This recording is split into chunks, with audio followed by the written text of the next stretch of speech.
Abdullah ibn Abbas radhiyallahu anhu kanë fëmijë I vogël. E I ka thënë Muhamedi alayhi salam o djalosh, po ti mësoj disa fjalë.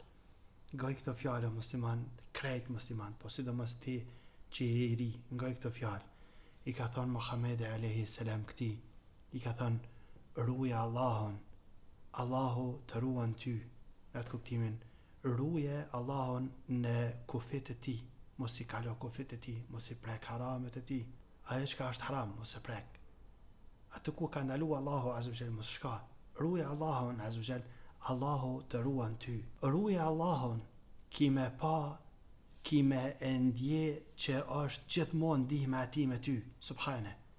Të më thanë, të duke që çdo hap që pe ban, po më nëman Allahu azza e vrejnë këta, nëse I ruan kufit e Allahut azza wa jall vazhdimisht. Pastaj I ka thënë, nëse e lutë Allahun azza wa jall një atë vetëm, kur kanë tjetër. Mos u mashtro ata, kur kanë hiç, vetëm Allahun azza wa jall një atë vetëm. E nëse kërkon ndihmë për dikujt, kërko prej Allahut azza wa jall. Ndihmën lype vetëm prej Allahut azza wa jall. E dije që nëse krejt njerëzit qohen për me ta bë ty një të mirë, nuk mujnë me ta bë një të mirë vetëm se çka Allahu azza wa jall vetëm se ka shkruar për ty.